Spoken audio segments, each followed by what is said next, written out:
Hello and welcome to the Gallery of Modern Art and tonight's live forum. I'm Paul Barclay from ABC Radio National's Australia Talks program, which will in fact be rebroadcasting tonight's discussion to a national audience a little later on. This forum is part of the Gallery's GoMA Talks 21st Century series, held in conjunction with the current exhibition that I hope you've all been to, 21st Century Art in the First Decade. It's terrific. Tonight we'll be exploring two big topics in the 21st century, health and the environment, and how they're affecting our lives and how they're interrelated. How will healthcare change? What environmental factors will affect our lives, and how will our lives impact on the environment? And we'll be taking some questions from you in the audience. Look forward to hearing from you. When we do come to you, if you can just be brief with your comments and questions, that will help us. GoMA Talks is also a live webcast via the 21cblog.com. We are being streamed as we speak. And if you're online, you can tweet us your questions, comments and feedback during the show to hashtag GoMA Talks, and we'll read some of the tweets out during this very modern forum. Without any further ado, will you please join me in welcoming our panel.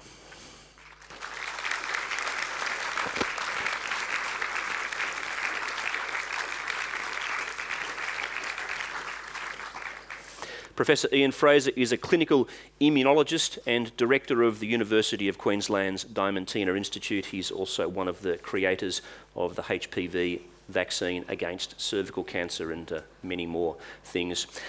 Anne Fullwood, you'll know Anne, is a media consultant these days and a former journalist.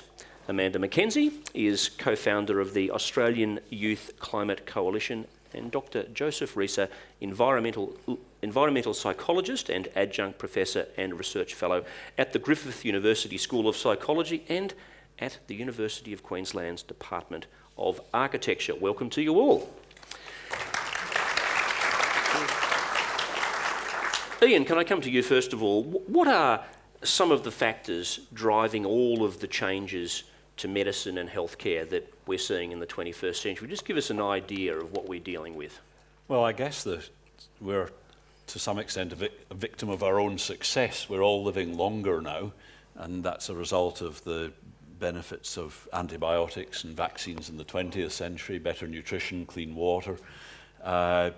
What that means is that as we get older, we tend to crumble away and decay a bit.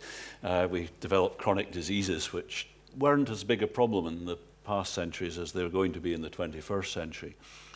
The result of that is going to be that we're going to have to know more about how we can avoid getting those chronic diseases, and I suspect it will be largely up to us. We'll be looking to look after ourselves, but we'll be helped a little bit by the fact that we're going to know a little bit more about ourselves in the future.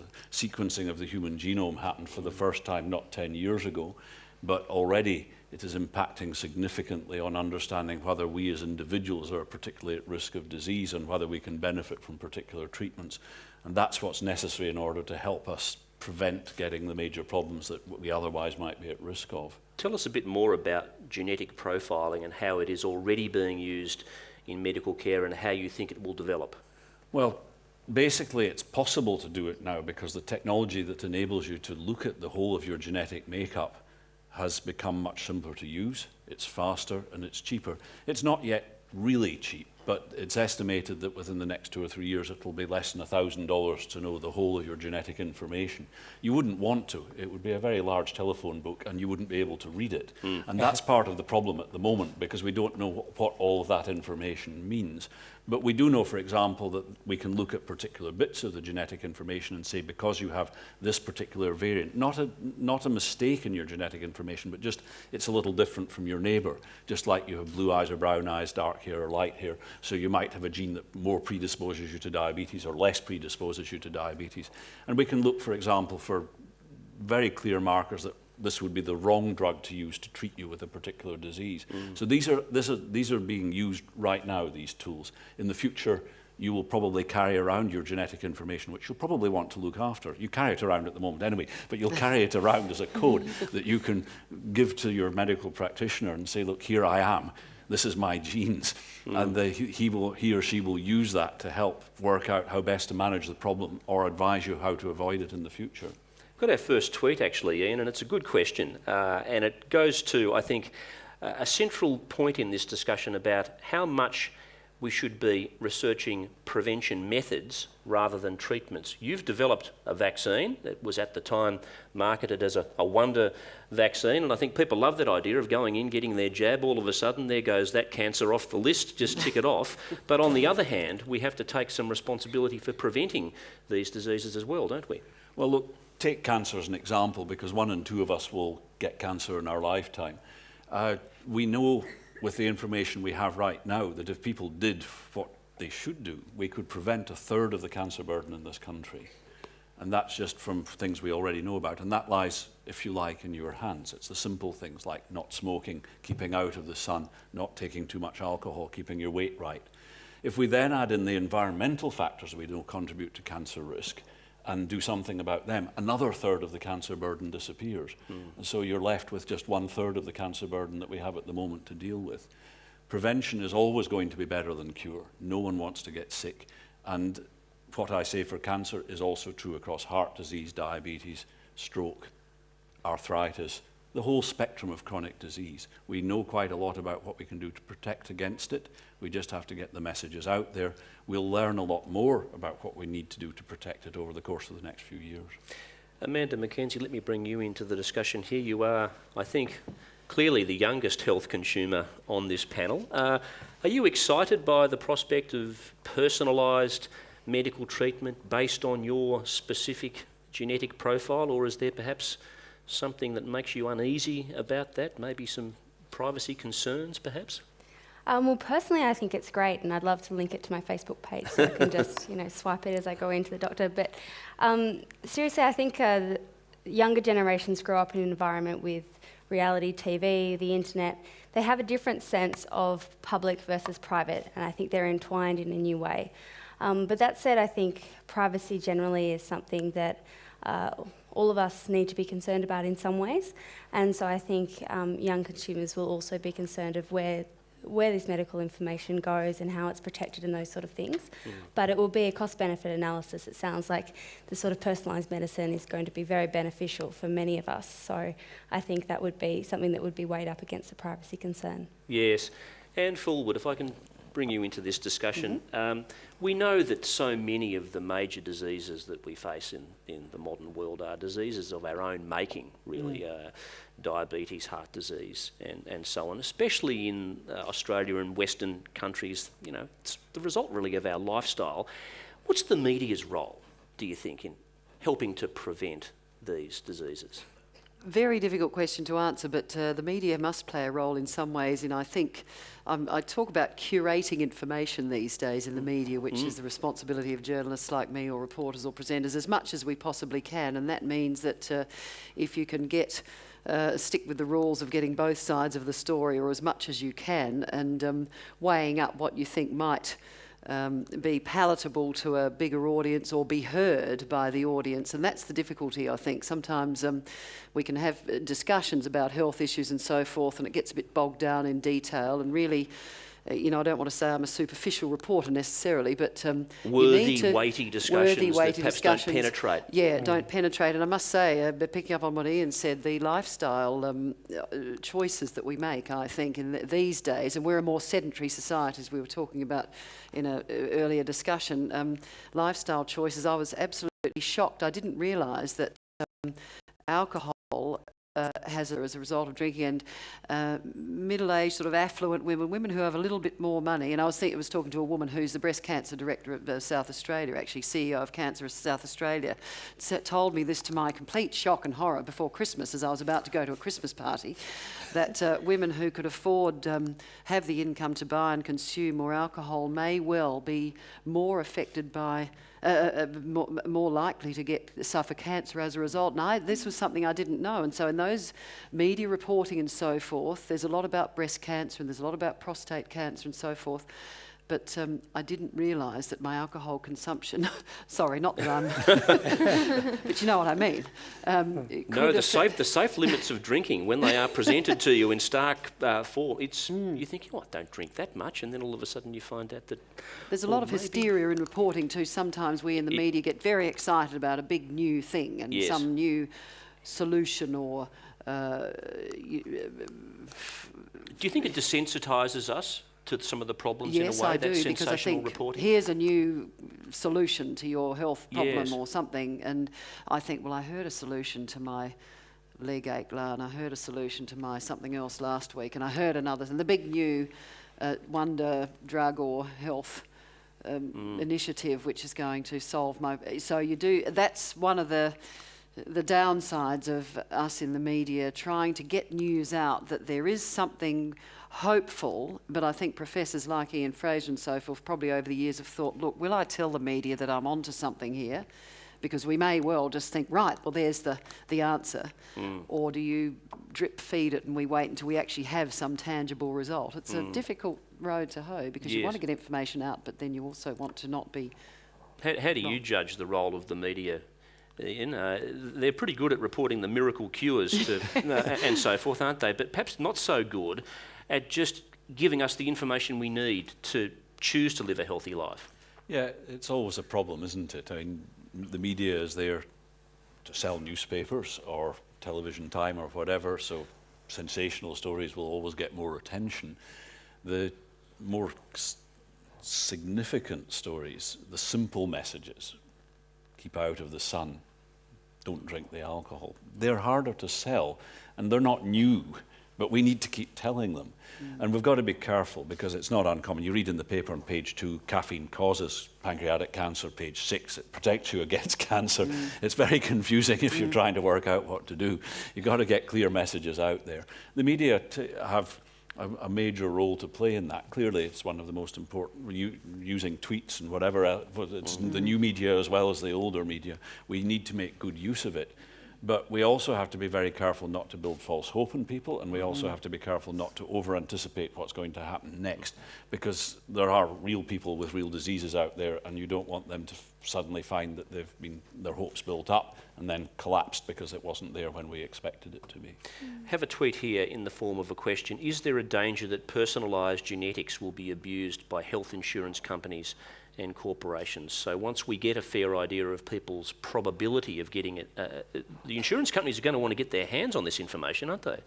Well, obviously, from the point of view of somebody selling insurance, you want to work out what the risk really is, and therefore I'm sure we'll have to legislate to make sure that that information remains private.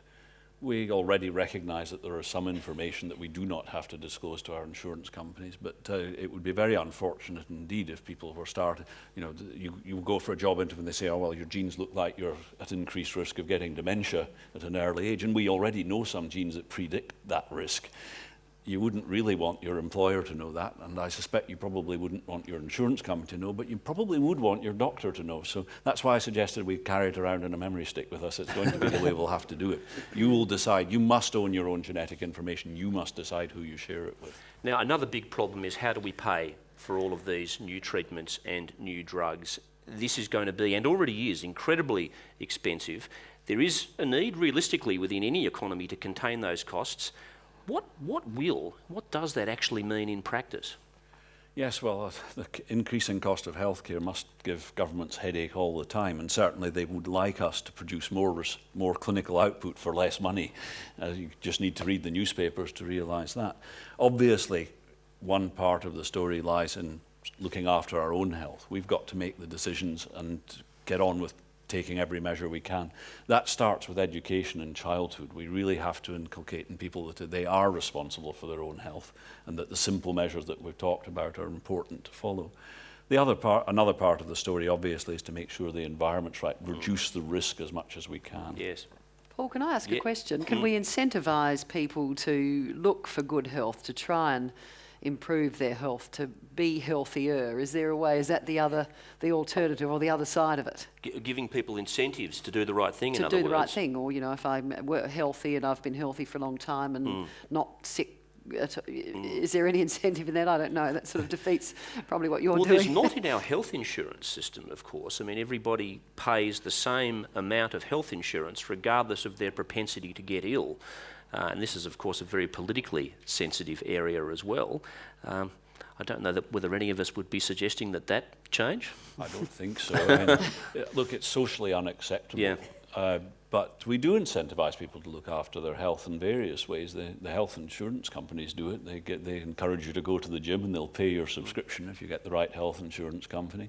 More importantly, we actually encourage people with financial incentive to get their kids fully immunised. Mm-hmm. And I think these measures have been introduced because they work. And because the issue is important enough. And we incentivise people the other way around. We get them to wear seatbelts in cars by telling them it's going to cost them a lot of money if they don't. So you can use a stick or you can use a carrot, but yes, governments do have a role in providing an environment which encourages people to look after their health. We haven't heard from Joe, but we will in just a moment. Joe Reser, and he'll talk about some of the environmental impacts on our health in the 21st century, and you'll be surprised to find out just how important the environment is to our health. But first, I'd love to hear from you in the audience here at GoMA, if there's any of you who do have a question or a comment, maybe on how we ration healthcare and keep the costs down, maybe about some of the potential problems with having our genetic profile widely known. Do you want to know what your propensity is to get Alzheimer's disease, or is that information that perhaps you don't really want or need to know? If you've got any thoughts, put up your hand and we can get a microphone to you. There's a gentleman in the front row here who I think has a comment or question.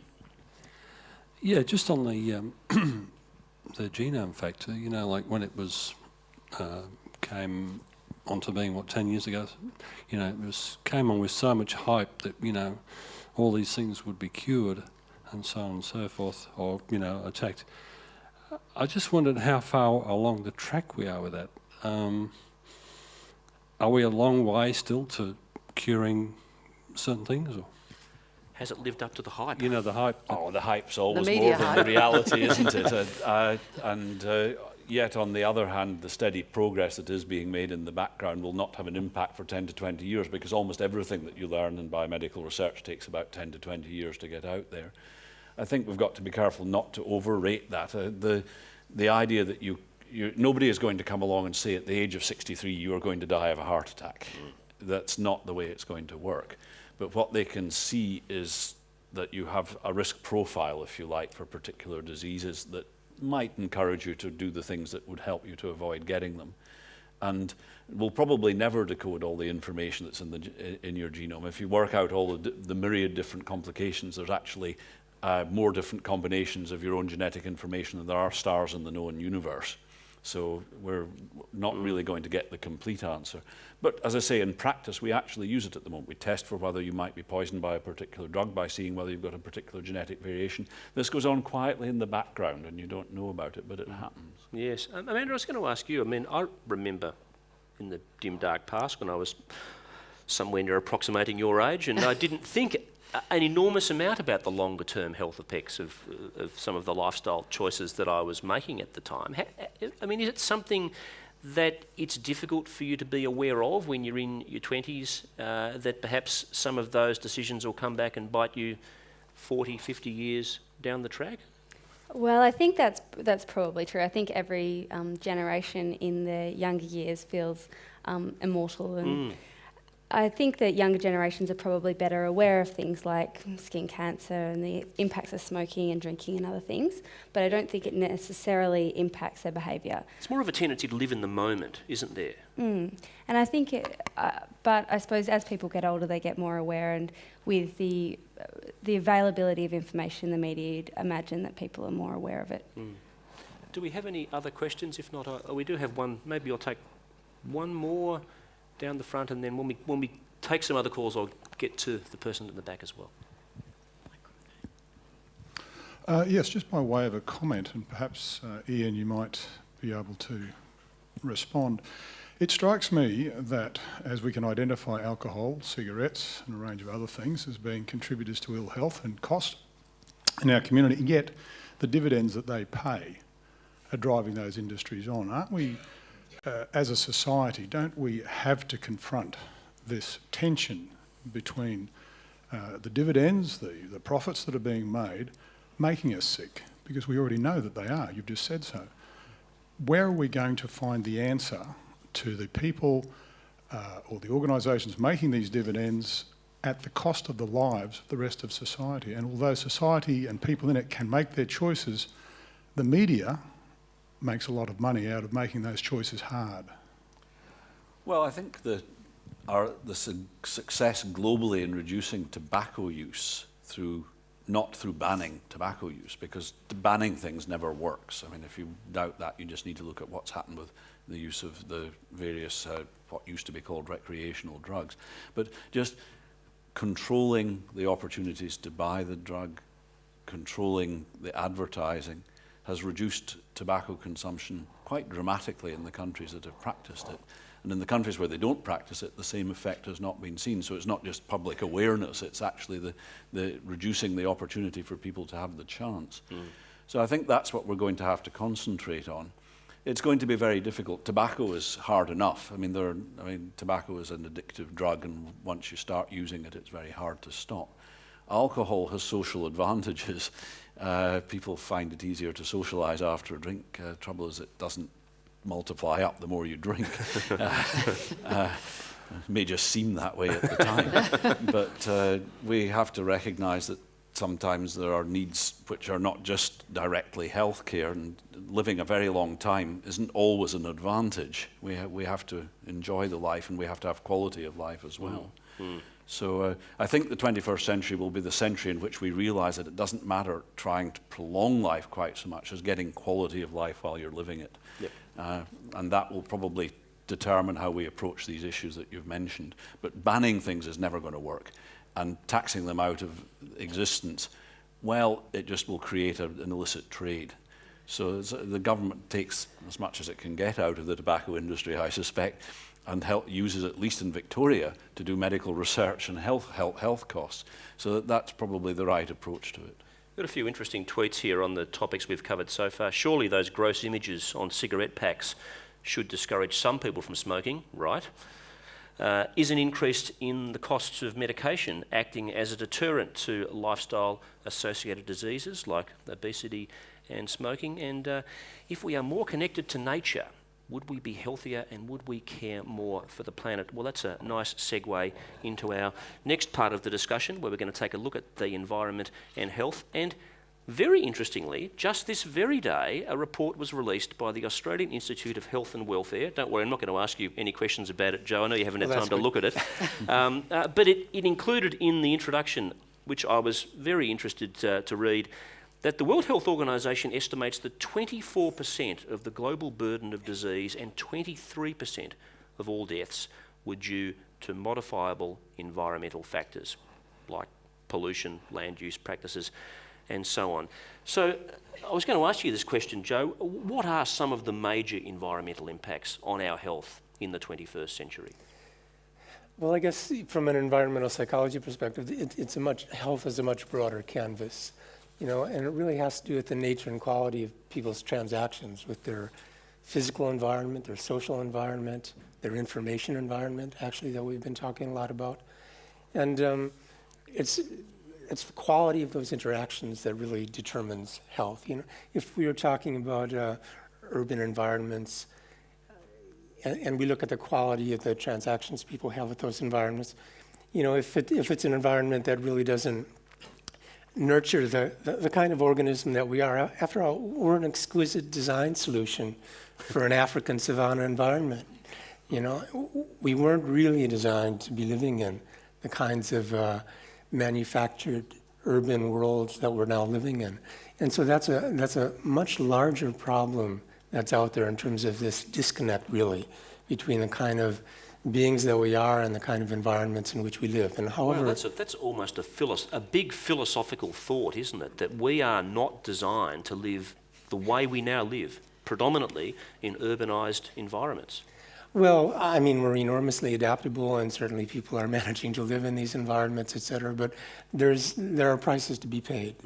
And I think that there's, in my area of psychology, certainly, there's an area called restoration, the therapeutic properties of natural environments. And for people to spend more time in natural environments, it's incredibly relaxing and nourishing for the kind of organism that we are. So you find it in architectural design around the world, hospitals, with windows that you can look out at, natural light. It's used in therapy, often now in psychology, kind of a more eco-psychological approach where people spend time in natural environments, and it really is very calming. There enables them to deal much better with the kind of world, the kind of life in which we live.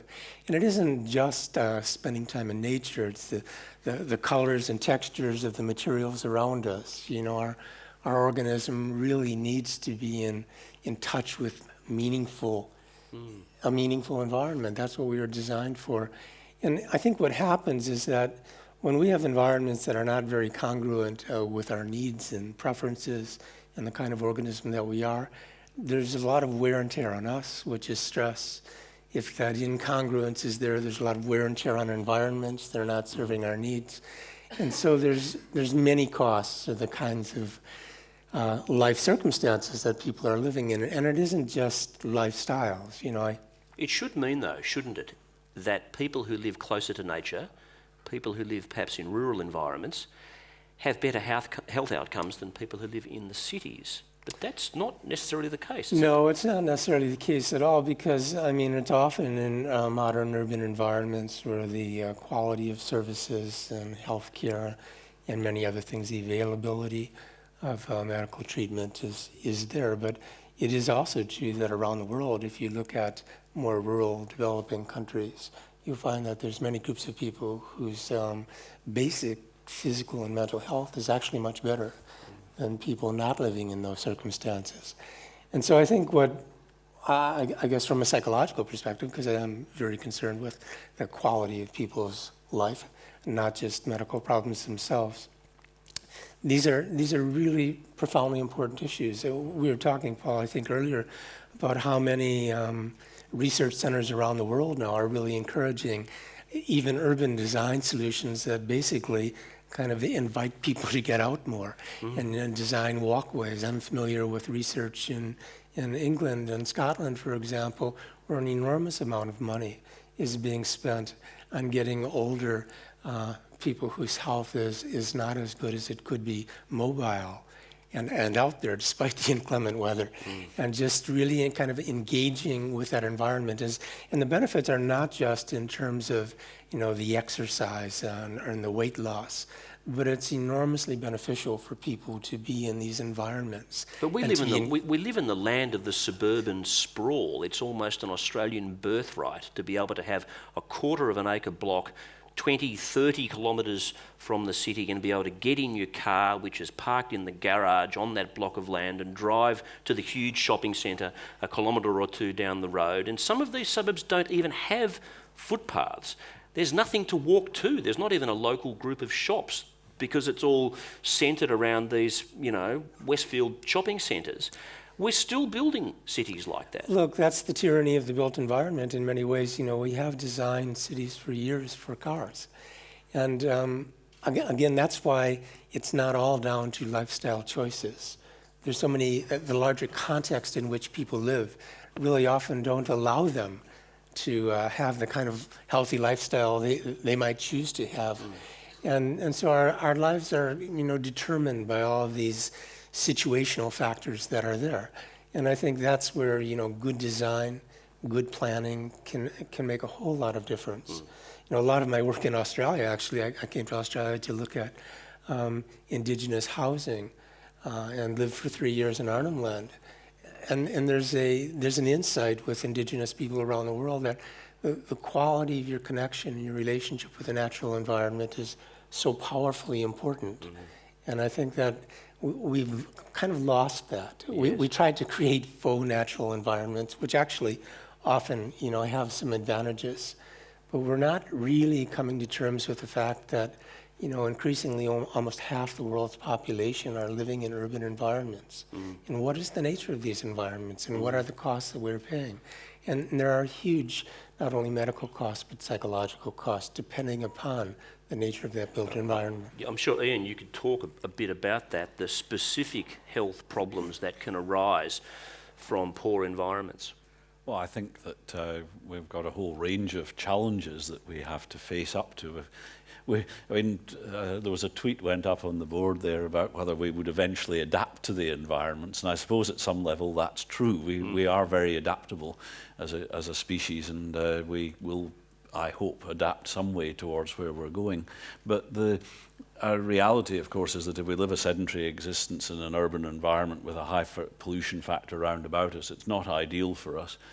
Nor also is living in the country 20 or 50 kilometres away from good health care, because we know that on average people in Queensland are more likely to die of cancer if they live out in the country than if they live in the city. Yeah. That's partly because of availability of healthcare, and we just have this problem that we're a very big country and everything's spread out. We want to look after the environment. Most people would choose to live in what they would regard as a healthy environment, although when you see what's coming down the Brisbane River at the moment, it's not what you'd call a healthy environment, although it may be very natural. So we've got to be a little bit careful about what we exactly mean by a healthy environment. We do depend on healthy food and clean water, and that does require a modified environment. Amanda, what's your perspective here about the relationship between the environment, something you feel passionate about and campaign on behalf of, and health? Do you see very much individual health as being a central part of this debate about having a clean environment, about tackling climate change, for example? Absolutely. I think that often when we talk about the environment or about climate change, we think that we're talking about something that's unrelated to us, that it's this separate thing, the environment that exists outside of us. Whereas obviously our water, our food, the basic needs that we have, as well as our psychological needs, come from the environment in which we exist. And if there's no environment, there's no us. So I think that we need to reorientate our perception of what the environment is to be something that is inherently about us. So climate change to me isn't an issue that's separate and about the environment or about the planet. It's about me, it's about my family, it's about my community, and it's about Australia, like the country that I love, and what does Australia look like in the next 10, 20, 50 years. So I think that it's an important philosophical change in how we look at it. And then in terms of some of the environmental impacts, climate change in particular, we all know the impacts that are expected to occur, more extreme and frequent weather events, spread of disease, a range of different health concerns that can come from climate change. So it's very much an issue that's connected to health and connected to individuals' health. Yes. Just go through a few of the tweets that we've got coming in. And someone here has quoted Zizek, and so I can't resist reading it out for that very reason. Nature is often presented as endangered, but Zizek, who's a political philosopher, argues that nature was never harmonious and we project a romanticised view of it. Someone questioning whether or not Australian rural areas are really closer to nature or just a different kind of designed environment. If I can come to you, Anne Fulwood, because you grew up in a rural environment by the Murray River. I did. You'd have seen then, I imagine, some of the impacts of serious environmental crises on communities and on the psychological impact. Very much as well. so. I mean, I think that's one of the great, the least discussed of some of these issues, and that is the mental health of rural Australia and people in rural communities and so forth. And I grew up in an environment that was artificially designed to contain human beings, so turning a desert around the River Murray into productive land in which to grow oranges and wine grapes and stone fruits and so forth. So this is all along the River Murray. The Murray-Darling Basin is the bigger picture, but I grew up in that bit, along the border of New South Wales and Victoria, coming into South Australia where the River Murray flows. And it's a fruit bowl, can be. The growing environment is extraordinary because it's dry Mediterranean climate. Bloody so hot, actually. Very hot in 42 degrees and dry, so it's not like being in Brisbane or Queensland in the humidity, so it's quite dry. But turning a desert into productive land means that while they were doing this for soldier settlements after World War I, the intentions were wonderful and they were grand, and it was a wonderful way for to have Australia feed itself and provide work and communities for people to come back to and so forth, and grow and flourish and turn this country into a very productive place. But now there's a burden, I think. Now we're worried. We've over-allocated water.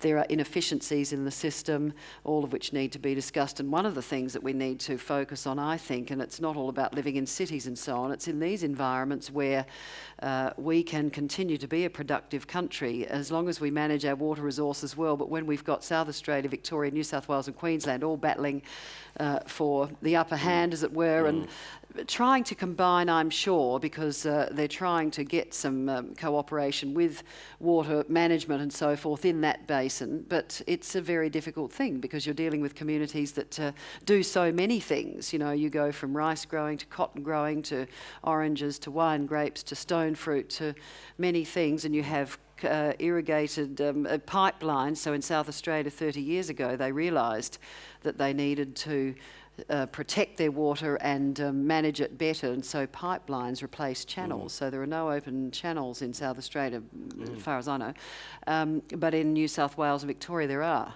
Yes. And so when you deliver to a growing area, Collyamble I think it is, but let's just say in Western New South Wales, or in an open channel, you send in 7 gigs of water to get 3. Incredibly inefficient. And I've got all sorts of, there are many factors that go into, we need to discuss this and get the facts out there, but try and work. Perhaps the federal government should take over the management of water, but will they do it well? I don't know. Well, we've seen how sensitive this issue is And it's very with sensitive the because we've got Murray-Darling people- Basin Commission and the chair having to actually leave because the plan he put on the table was unacceptable to the irrigators. And now there's great hope because Craig Knowles is now the chairman of the Murray-Darling Basin Authority. But, if you think about the cost, mental health cost, water restrictions, there are licences and people had allocations, then they went to zero for some. They had to buy more. The cost of keeping perennial crops, so oranges and wine grapes, you need to keep alive, so you need to water them.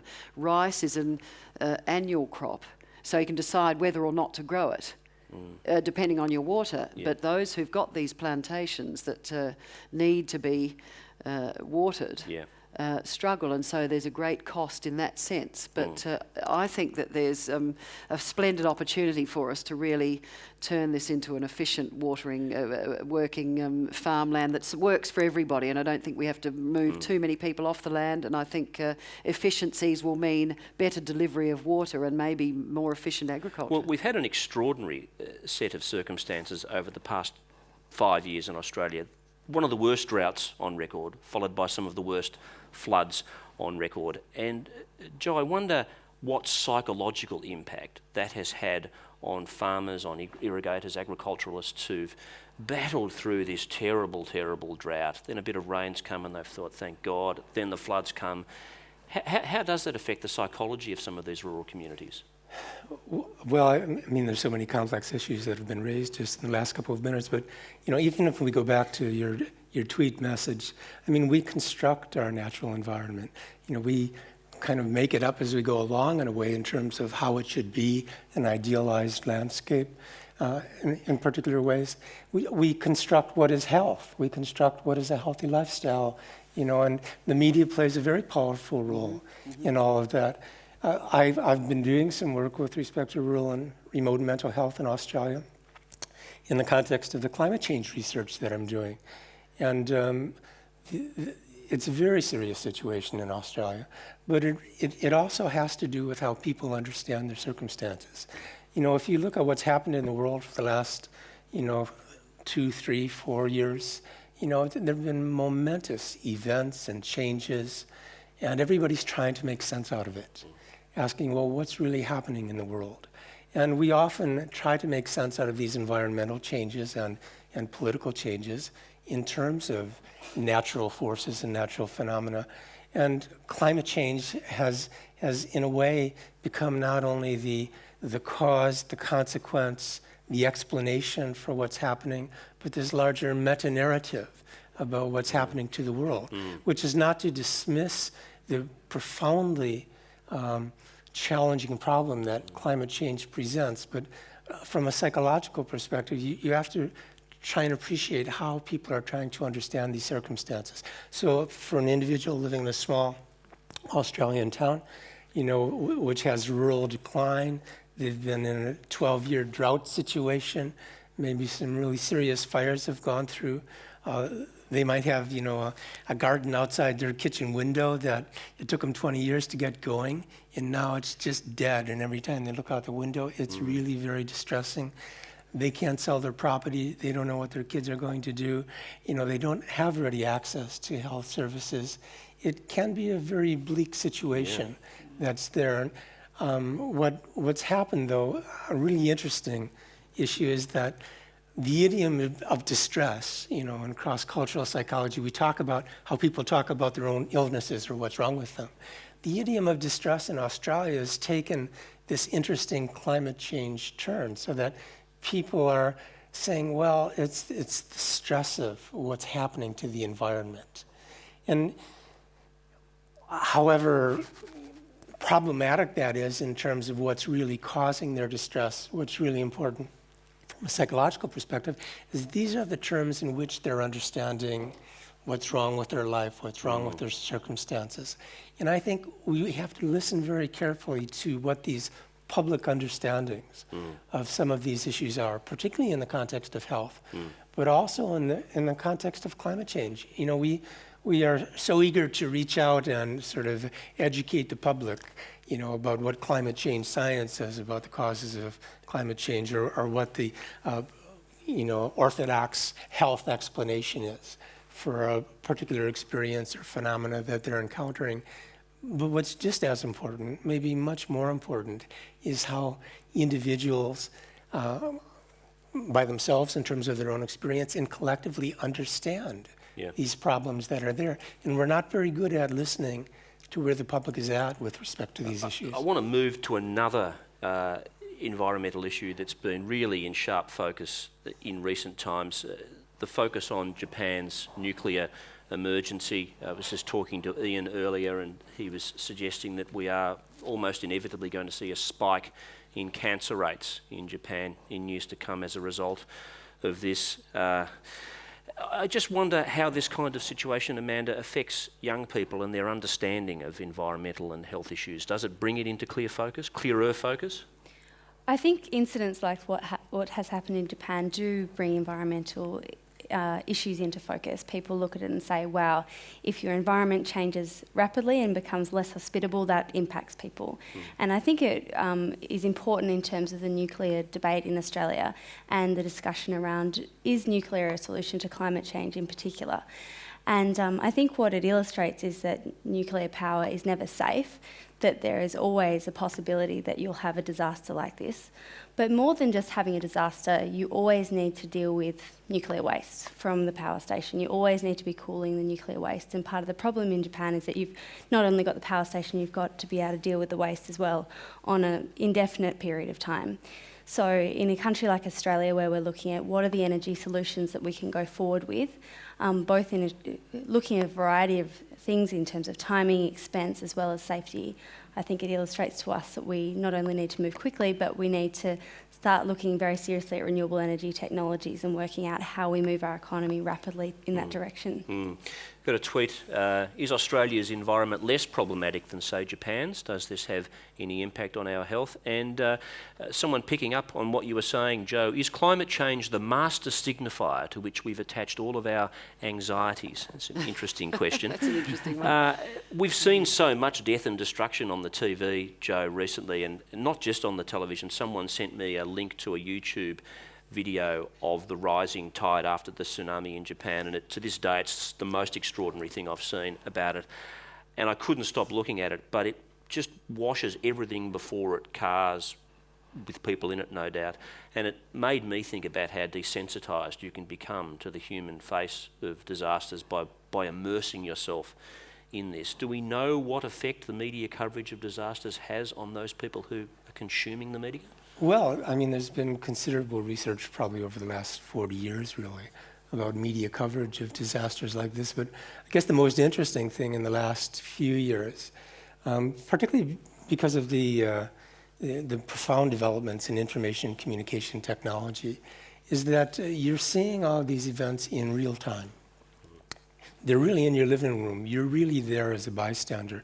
There was some really interesting research done after 9/11, because people did feel like they're watching people jump off the building even though they were halfway across the continent. And the psychological explanation for that really has to do with mirror neurons, that how we really communicate, because of the sort of our species history really, is we imitate the facial expressions of others. And so when we're watching something, actually, our face is, doing what the person is that we're watching. And that's instantaneous emotional communication. So all these events are very real, and we are, in a way, vicariously traumatized by them. And also, we're kind of fascinated in a morbid way with any really elemental human tragedy, in a way, that we're kind of mesmerized by it. But the media, I think, has really kind of gratuitously, in a nonstop kind of way, presented a lot of gripping images that really push people's buttons. And everybody, certainly with 9/11 and in many of these recent natural disasters, we stay glued to the TV.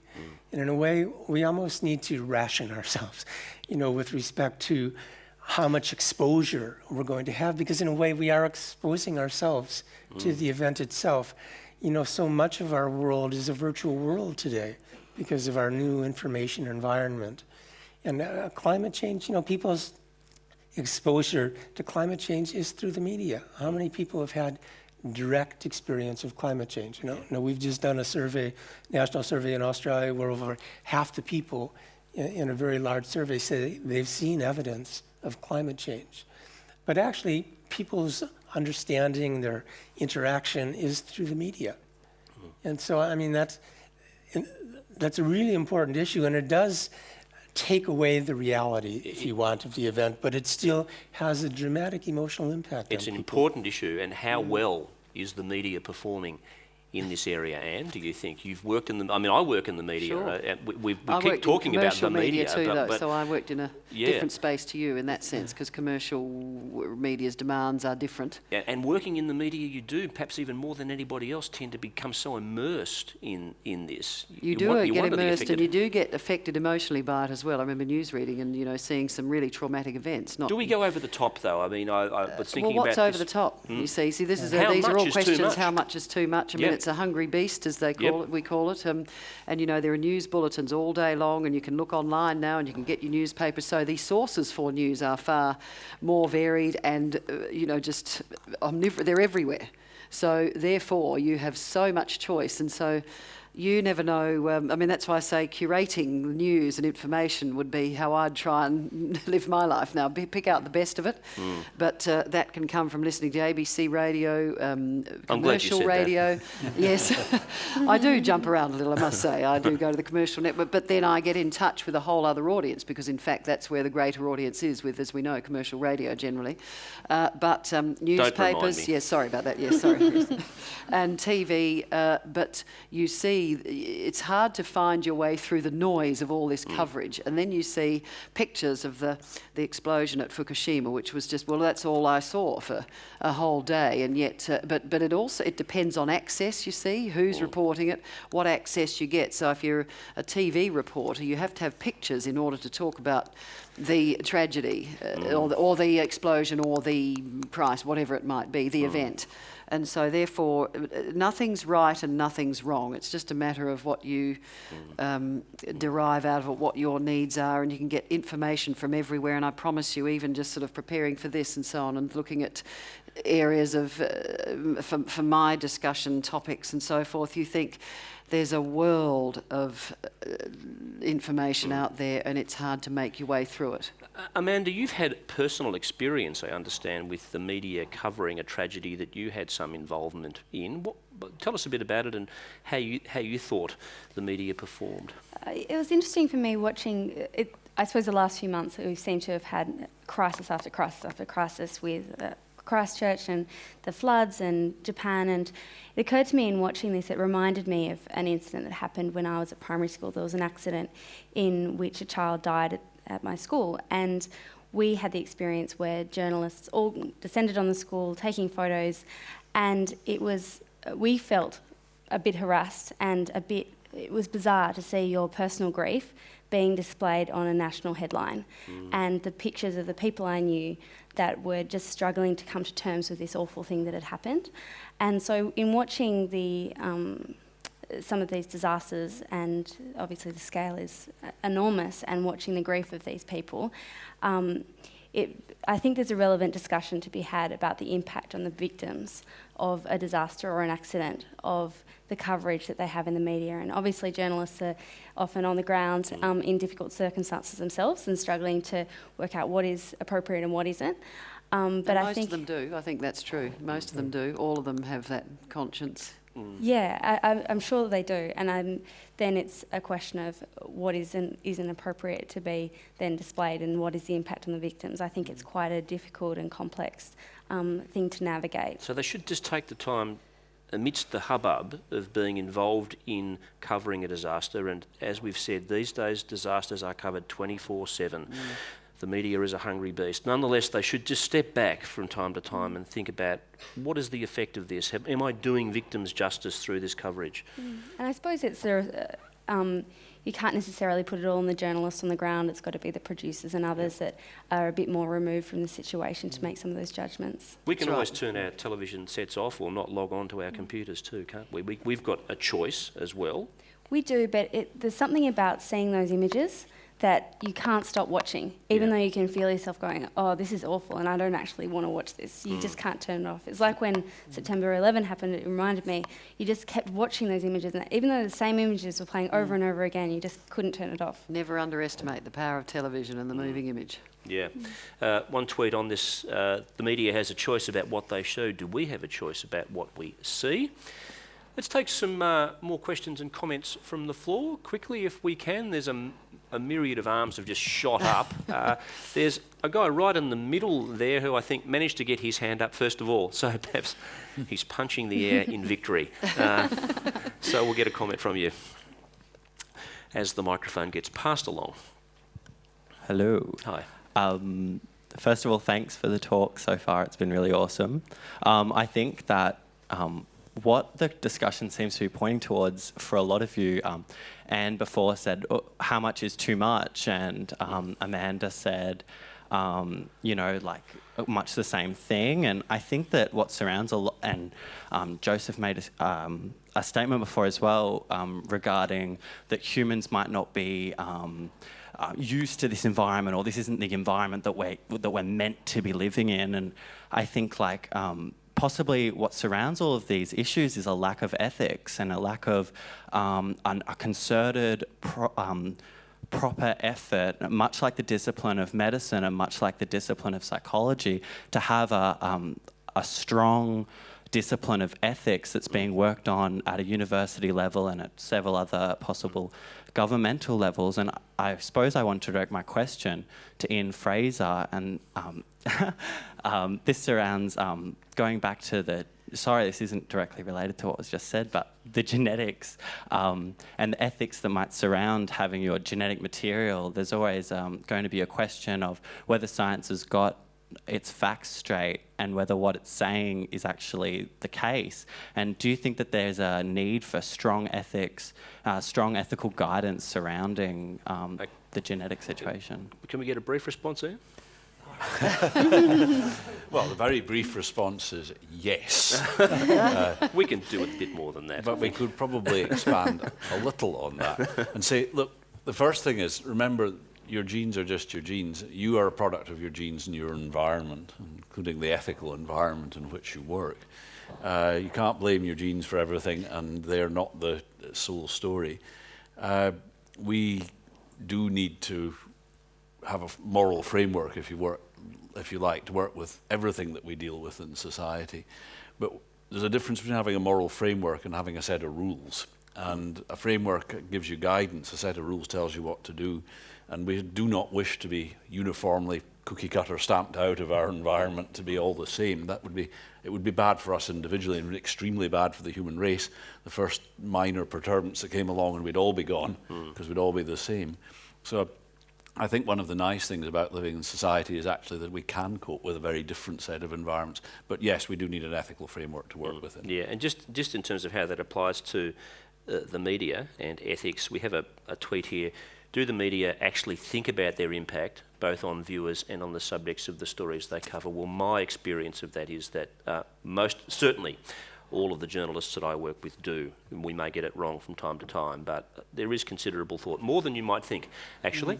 Let's head up to the back. There's a woman, I think, or I don't even know whether it's a woman because it's so dark up there with her hand up. Hello.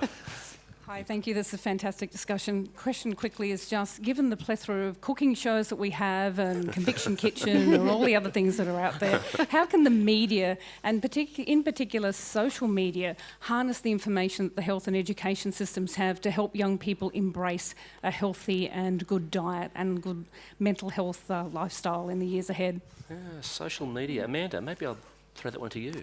Well, obviously social media isn't controlled by anyone in particular, so it can't promote in itself healthy lifestyles, but we can, either through organisations or through government or through individuals, promote those things on social media, and if they're interesting enough, they'll get picked up and taken forward and distributed to people. So you can imagine if there's interesting enough content put out there on healthy living, that it can be distributed through social networking and media. We will take some more questions when we wrap, but seeing as we're talking about the media and the internet, we get so much of our information these days, Ian, from the internet. When it comes to personal health, a lot of people are prone to Googling the symptoms that they have. So, a headache quickly becomes a brain tumour, for example. What impact is this having on medical care if people are thinking that they can self-diagnose via Google? Well, it's certainly true that more frequently than was the case in the past, patients come in to see the doctor with the list of symptoms, the diagnosis, and what they want in the way of treatment all laid out in front of you. That's challenging for the average healthcare professional, I have to say, because first of all, as we know, 80% of what's out there in at least the easily accessible media is wrong at some level. The people that make the most noise are not necessarily the people with the right answers. It's also challenging for the individual because there is a tendency to self-medicate now, and self-diagnosis was dreadful when I was a medical student. As you went through the course, you got every disease that you read about, and every lump and bump became something serious. Now it's 10 times amplified because there's a very much wider range of choices about who you can consult. The good thing is that there's actually very good sources of advice out there, but there's no filter to point you in the right direction. And perhaps one thing that we're going to have to learn over the next 10 years is how we can actually make use of the media without censoring it, but still give some sort of star rating to whether it actually means what it says. Well, a good example, I suppose, in your line of work is the anti-vaccination movement, who have a active and visible internet presence. Is that a problem? It's a problem when the advice that is given is wrong. We rely on vaccination as a means to keep our community healthy. We no longer have epidemics of polio. When we stop vaccinating, we get epidemics of diphtheria, whooping cough and measles, and then we have to go back to vaccinating again. People forget about these epidemics. It is a free choice whether you have yourself vaccinated. It's a free choice whether you have your children vaccinated. But eventually, it's not a free choice for society whether we have epidemics of polio and measles, because really the vaccination programs have to be universal to protect us and our neighbours. That's always the dilemma. It's in your best. If you don't want to have your vaccination, you're all right so long as you're the only person that chooses not to have it. But if the whole society stops, then we get into problems. So the media out there, what's out there is mostly wrong, because it's mostly the squeaky wheels again, and they've got a cause that they want to make a point about, and therefore they want to make it. They're right to make the point, but if it's factually inaccurate, our right to tell them that it is. Joe, we live in, as we've touched on, an era of information overload. It is everywhere, and it is sometimes difficult to discern good information from false information, even for people like myself who do it every day. Some things appear authoritative, but they're not. Are scientists having trouble communicating their important messages because of this? I think so. I mean, there's incredible information overload, which has been well documented in social sciences for a long time. And people engage in all kinds of behaviors. You know, you leave your phone off the hook. You forget to take your mobile with you. We do all kinds of things to have a bit of time to ourselves, to not be continually harassed by this press of information and demands in the environment that's there. But also, really important information can get lost, and it's very hard for the average person to, discriminate with respect to what they should really attend to and what they shouldn't. Even in disaster warning situations, et cetera, where a person actually is very anxious about what might be happening, it's very hard to see the forest for the trees in terms of, well, what should I really attend to? That in turn, because we are information processing mechanisms, we're trying to make sense out of the world, and if we can't make sense out of what's happening and it looks dangerous, we get quite stressed and anxious about it. And so we do have to develop strategies, individually and as a society, to really be able to edit and manage this explosion of information. And it isn't just the media or journalists, of course. It's information and communication technology has created, in a way, a brand new environment. Environmental psychologists, we're just trying to get our heads around this. We thought, we had the social environment, the physical environment, the natural environment. We were pretty busy. But this information environment, it is so challenging. And so many people are really inhabiting this information environment, not necessarily, via Second Life or, social media, but... ER and House have been quoted here on one of the tweets. What about TV shows like ER and House? Are these portraying correct information to the public? I wouldn't be betting on it. I wouldn't be taking my medical diagnosis from ER and House. You're much more likely to survive a heart attack on House than you are in the real world. But having said that, most of these programs are relatively factual. Yeah. They tend to specialise in rare problems, but that's just and odd personalities. Most medical practitioners are not quite as out there as some of the ones are in these series. But apparently, our eyesight is being affected by the modern era as a result of spending too much time Googling our health issues on the screen. Listen, we are almost out of time, and I would like to just leave a little bit more time for some questions, maybe one or two more brief questions or comments before we wrap up. I'm aware of the time getting ahead of us. Can I go to the gentleman in the front there? Hi, thanks for the opportunity. Look, I was, like a lot of people, struggling to calibrate this tension between health and environment.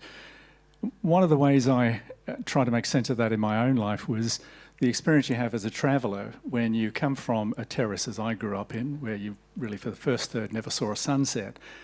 Coming to Australia, where I really engage very heavily with the natural environment, and contrast that to your travels where you go to somewhere like Hong Kong, where a massive community of human beings adapt very apparently successfully, and certainly to a degree of success, in an incredibly dense urbanised form. So our adaptation is incredibly impressive, and I think to some extent we sort of understand that. And I'm wondering whether, in fact, really to develop these strategies of coping with so many different new complexities with the growing increase in population, etc., is that we need a new social philosophy. And really the gap I find, is not the media. Look, the media really, no disrespect whatsoever, but it's driven by the one mechanism that I will get your attention most successfully by really presenting a threat. Okay, I will get. So really we need a social philosophy, we need a new voice. I'll leave it at that point. Sorry, we are pushed for time. I'm going to take one more comment or question, maybe make it a comment, seeing as how short of time we are. And I think at the very back there, the hand is waving at me. Hello. That'll do your health good, running up and down the stairs. Hi, great talk, guys. I just wanted to make a comment, which is good, but basically in terms of the environment and linking health, prevention of environmental degradation is just as important as prevention of illness as well. Good point Yep, to end on, short and sharp, and that's where we'll have to leave tonight's discussion. Thank you very much for coming along to tonight's GoMA Talks Forum. Can you please give a big hand to our guests tonight?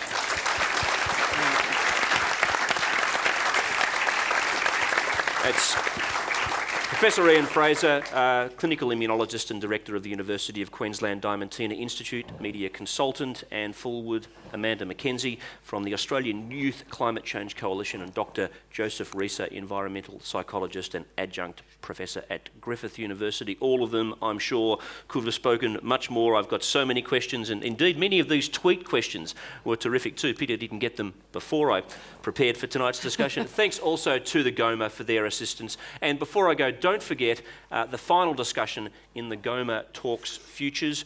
What will the future of the 21st century hold? It's with Anthony Fennell, my colleague at ABC Radio National. He presents the Future Tense program. I can guarantee you it'll be worth coming along to. Tell your friends, that's in a fortnight's time, April the 14th. And if you can't get here for it, you can watch it at 21cblog.com and tweet your questions. Thanks very much.